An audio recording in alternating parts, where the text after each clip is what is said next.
Lionel মেসির জন্য Mercedes নয়, আটলান্টা যেন ঘোড়ার গাড়ি। পিএসজির সামনে থেমে গেল ইন্টার মায়ামি।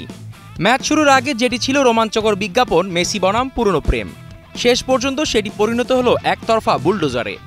যে মাঠে ফিফা ক্লাব বিশ্বকাপের দ্বিতীয় রাউন্ডে ইউরোপের চ্যাম্পিয়ন পিএসজির মুখোমুখি হয়েছিল মেসির ইন্টার মায়ামি, সেই আটলান্টার মার্সিডিজ বেঞ্জ স্টেডিয়ামে যেন মায়ামির জন্য হয়ে উঠেছিল বিভীষিকার স্টেজ। ম্যাচের শুরুতে এক ধারাভাষ্যকার বলেই ফেলেছিলেন, পিএসজি 2 পা দিয়ে রেখেছে কোয়ার্টার ফাইনালে। 90 মিনিট শেষে বুঝতে বাকি রইল না, একদম মিথ্যা বলেননি সেই ভদ্রলোক।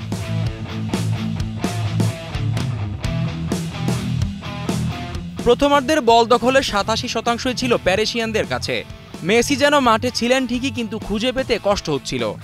সামনে বল এলে পাস দিলেন, কিন্তু পেছনে পড়ে রইল মায়ামির ফুটবল শিক্ষার ব্যাকডেটেড সিলেবাস। জোয়াও নেভেসের ঝলক, অ্যাভিলেসের আত্মঘাতী ধাক্কা আর হাকিমির দৌড়ে মায়ামিকে 4-0 গোলে বিধ্বস্ত করেই বিরতিতে গেল পিএসজি। নতুন সেনোরা, গাইনোকোলজিক্যাল সোসাইটি দ্বারা স্বীকৃত নিরাপদ ও সুগন্ধিমুক্ত স্যানিটারি ন্যাপকিন সেনোরা।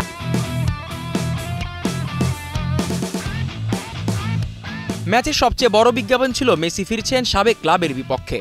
অথচ মাঠের বাস্তবতা এমন যে মনক্ষুণ্ণ হয়ে যে ক্লাব ছেড়েছিলেন মেসি, সে ক্লাবের সামনে দাঁড়াতেই পারলেন না তিনি।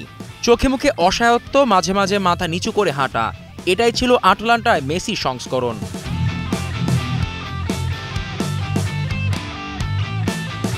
দ্বিতীয়ার্ধে ইন্টার মিয়ামি একটু হুঁশ ফিরলেও গোলের দেখা মেলেনি।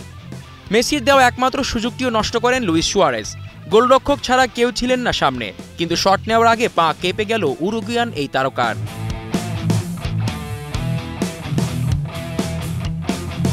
পিএসজির কাছে জয় শুধু কোয়ার্টার ফাইনালে ওঠা নয়, বরং একরকম পুরনো অধ্যায় শেষ করে নতুন করে যাত্রা শুরু। সাবেক গুরু লুইস এনরিকে নিশ্চয়ই পেছনে ফিরে তাকিয়ে একবার হাসবেন। যে মেসিকে কাঁধে চড়িয়ে ইউরোপ দাপিয়েছিলেন, আজ তাকিয়ে ফেলে পাড়ি দিচ্ছেন বিশ্বজয়ের পথে।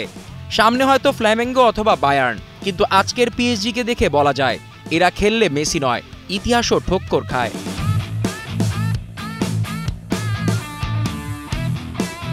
মেসির ক্যারিয়ার অনেক হার আছে, কিন্তু এমন অসহায় নিরুপায় হার।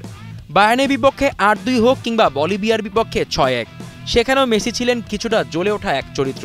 কিন্তু আজ আটলান্টার বাতাসে ঘুরছিল একটাই প্রশ্ন, মেসি কি আদৌ ছিলেন?